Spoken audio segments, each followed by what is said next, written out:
اچھا، تو آج کل کراچی میں یہ جو سنگین جرائم ہیں، خاص طور پہ سڑکوں پہ وارداتیں، ہلاکتیں، یہ ایک بہت بڑا مسئلہ بنا ہوا ہے۔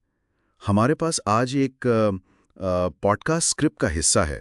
عنوان ہے کراچی میں جرائم، ڈکیتی اور ٹارگٹ کلنگ۔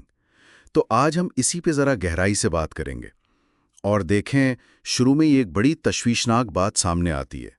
ذریعہ کہتا ہے کہ 2025 ابھی شروع ہی ہوا ہے اور ڈکیتی میں مزاحمت پر 32 لوگ مارے جا چکے ہیں۔ یہ تو بہت ہی خوفناک آغاز ہے۔ جی بالکل، یہ تعداد ہی بتا رہی ہے کہ حالات کتنے سنگین ہیں۔ اور یہ صرف اعداد و شمار نہیں ہے نا، ان کے پیچھے اصل انسانی کہانیاں ہیں، المیے ہیں۔ جیسے ذریعے میں ذکر ہے کورنگی کے وہ 17 سالہ لڑکا مظفر اقبال کا۔ 15 جنوری کو فجر کی نماز پڑھ کے آ رہا تھا بیچارہ، اور ڈاکوؤں نے صرف اس لیے گولی مار دی کہ اس نے مزاحمت کی کوشش کی۔ تو اس طرح کے جو واقعات ہیں وہ پورے شہر میں ایک، آپ سمجھیں، عدم تحفظ کا احساس بڑھا رہے ہیں۔ ہاں، یہ واقعی بہت ہی افسوسناک واقعہ ہے اتنی کم عمری میں۔ لیکن کیا یہ صرف ڈکیتی کے دوران مزاحمت پر جو ہلاکتیں ہو رہی ہیں انہی میں اضافہ ہے، یا وہ جو ہم سنتے ہیں ٹارگٹ کلنگ، کیا وہ بھی ایک بڑا مسئلہ ہے آج کل؟ ذریعہ کچھ بتاتا ہے اس بارے میں، ان دونوں میں فرق؟ جی یہ بہت اہم سوال ہے آپ کا، اور یہاں آ کر نا صورتحال تھوڑی سی آپ کہیں پیچیدہ ہو جاتی ہے۔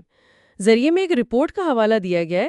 اس میں بتایا ہے کہ قتل کے کوئی 65 کیسز تھے جن کا دوبارہ جائزہ لیا گیا نا، تو پتہ چلا کہ ان میں سے 18 کیسز اصل میں ٹارگٹ کلنگ تھے۔ یعنی پہلے ان کو سمجھا جا رہا تھا کہ یہ بس لوٹ مار میں مزاحمت ہوئی اور قتل ہو گیا، لیکن بعد میں جب شواہد دیکھے تو اندازہ ہوا کہ نہیں، یہ شاید باقاعدہ منصوبہ بندی سے کیے گئے قتل تھے۔ ہو سکتا ہے مقصد کچھ اور ہو، اور ڈکیتی کا پہلو یا تو تھا ہی نہیں، یا صرف ایک پردہ تھا۔ تو یہ فرق کرنا یہ بہت ضروری ہے۔ اچھا، تو مطلب یہ ہوا کہ جو شروع میں رپورٹ ہوتا ہے وہ شاید پوری تصویر نہ ہو، اور یہ جاننا کہ کچھ ہلاکتیں اصل میں ٹارگٹ کلنگ تھیں، یہ تو یقیناً پولیس کی تفتیش اور ان کی حکمت عملی اس سب پر بہت اثر ڈالتا ہوگا۔ تو اس حوالے سے پچھلے سال یعنی 2024 پولیس کی کارکردگی کیسی رہی؟ ذریعہ میں کچھ ہے اس بارے میں، کوئی اعداد و شمار؟ جی ذریعے میں 2024 کے کچھ اعداد و شمار دیے گئے ہیں۔ پولیس کا تو دعویٰ ہے کہ پچھلے سال جو ڈکیتیوں کے دوران قتل ہوئے ان میں سے 77% کیسز انہوں نے حل کر لیے، اور اس دوران ان کا کہنا ہے کہ 112 ملزمان گرفتار بھی کیے گئے، اور پولیس مقابلوں میں کوئی 33 مبینہ ملزمان مارے بھی گئے۔ اب یہ جو 77% کی شرح ہے، یہ خود کتنی مؤثر ہے اس کا اندازہ تو شاید پچھلے سالوں سے موازنہ کر کے ہو یا دوسرے جرائم سے جس کا ذکر یہاں نہیں ہے، لیکن ہاں یہ نمبرز کم از کم یہ ضرور دکھاتے ہیں کہ پولیس کی طرف سے کچھ نہ کچھ ایکشن تو لیا جا رہا تھا۔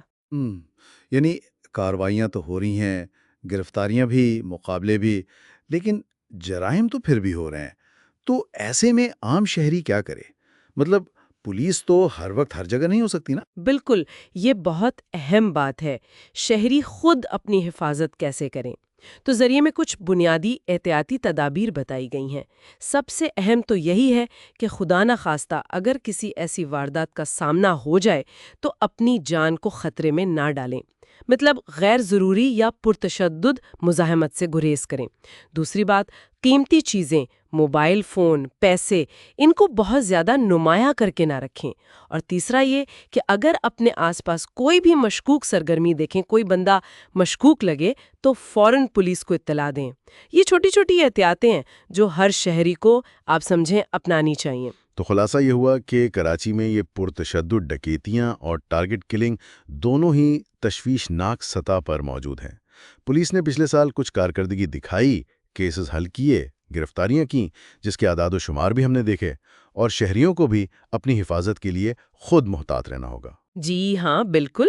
اور اس ساری بات چیت سے ایک بنیادی سوال جس کی طرف ذریعہ بھی اشارہ کرتا ہے وہ یہی اٹھتا ہے کہ جب کوئی واقعہ رپورٹ ہوتا ہے یا اس کی تفتیش ہو رہی ہوتی ہے تو اس وقت فوری طور پر یہ فرق کرنا کتنا مشکل ہو سکتا ہے کہ یہ قتل ڈکیتی میں مزاحمت پر ہوا ہے یا یہ ایک منصوبہ بند ٹارگٹ کلنگ ہے؟ اور یہ فرق کرنا صرف اعداد و شمار کا کھیل نہیں ہے، اس کی صحیح شناخت یہ قانون نافذ کرنے والے اداروں کی ترجیحات طے کرنے میں، ان کے وسائل کہاں لگنے ہیں اور جرائم کی روک تھام کے لیے کون سی حکمت عملی زیادہ مؤثر ہوگی، ان سب چیزوں کے لیے بہت بہت اہم ہے۔ اس پہ غور کرنا بہت ضروری ہے۔